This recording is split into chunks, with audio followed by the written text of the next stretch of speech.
नमस्कार। तनु की जुबानी चैनल में आपका स्वागत है। हमारी आज की कहानी है चार दोस्त।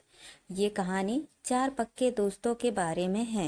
ये चार दोस्त एक साथ ही पढ़ाई करते थे और एक ही हॉस्टल में रहते थे। इन चारों का दिमाग तो बहुत तेज था, लेकिन वे अपने किसी भी काम को लगन से नहीं करते थे।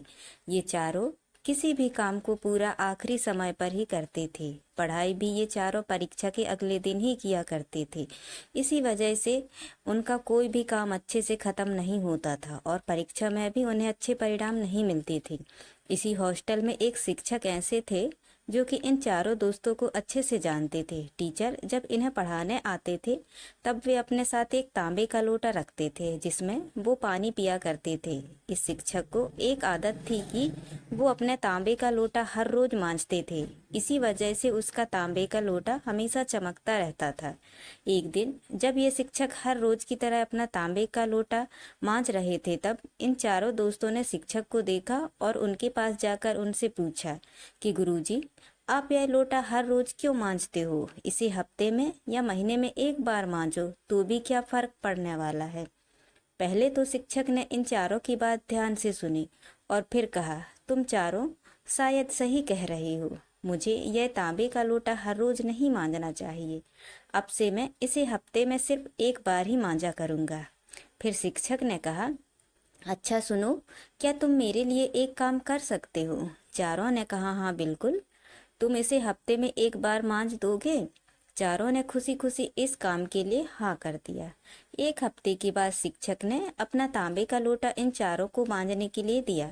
तांबे के लोटों के देखकर साफ साफ पता चल रहा था कि उसमें अब वह चमक नहीं थी जो तब रहा करती थी जब शिक्षक उसे हर दिन मांजा करते थे। उन चारों में से एक दोस्त ने लोटे को मांजना शुरू कर दिया। बहुत देर तक मांजने के बाद भी उसमें वह चमक नहीं आई जो पहली थी।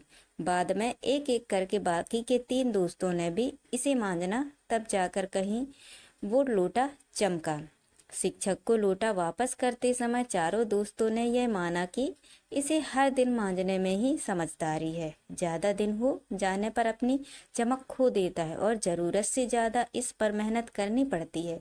शिक्षक ने चारों दोस्तों को अपने पास बिठाया और उन चारों को समझाया कि देखो बच्चों, यह लोटा हमारा शरीर, दिमाग और हमारे विचार, इन सब का प्रतिबिंब है। जिस तरह से लोटे को हमेशा चमकता रखना है तो उसे निरंतर धोना जरूरी है। इसी तरह से शरीर को स्वस्थ रखने के लिए कसरत, दिमाग को स्वस्थ रखने के लिए किताबें पढ़ना और विचारों को साफ रखने के लिए मन को कंट्रोल करना अति आवश्यक होता है।